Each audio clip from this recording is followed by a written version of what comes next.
Welcome to the B2B Breakthrough Podcast. We're here to bring you all the best knowledge, insights, and strategies from e-commerce experts, successful business owners, and the team at Alibaba.com that you'll need to grow your business and achieve your next big breakthrough.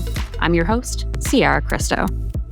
So there's two concepts here that are a little bit at odds, and this feeling like you don't want to rush it, make sure that you've thought it through, but also you got to be the first to file. Yeah. So you're scaring me now, and I don't even have an idea that I'm trying to bring to market. Yeah. So I can imagine the emotion behind this. So what is like a green flag to you as you're ideating and saying, you know what, now is the time for provisional. Now is the time to make some kind of step forward in protecting this. Is there, I know you said it could be a year, it could be 7 years. What is that instinct, that sign that it's time to press go? So the great part about it is that before you're going to show it, I've had products that we've taken on HSN and QVC. I have filed a provisional patent the day before it went on television.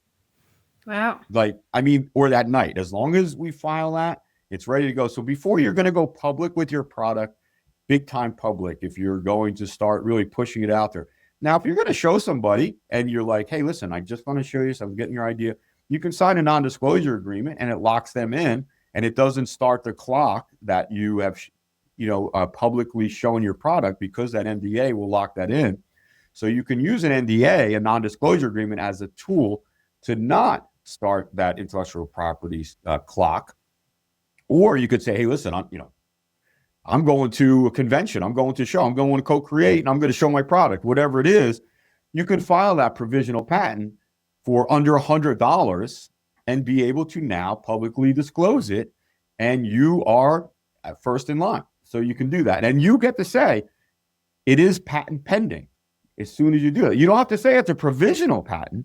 You get to say this product is patent pending, and it's again a great tool to deter people who might be like, wow, the great part about staying in patent pending status is that people won't know your special sauce, meaning that they don't know what you're patenting because they don't see it on the Patent and Trademark Office website. They can't look up your patent and see that special sauce. Oh, this spins around and this connects in and this, So in patent pending status, your idea does not become public knowledge.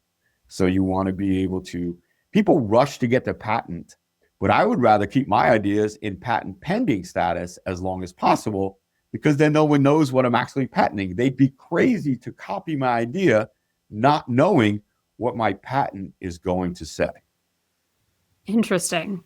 And so in that example, how I'm making sense of it is, I'm going to use a very basic example here. It's okay. It's perfect for me. Let's say I'm reinventing the umbrella, I'm reinventing the umbrella, and it's visually very easy to understand, but the mechanism to make it, the spring load to lock into place, all of that detail, that's the patent. That's the piece that makes this whole thing work.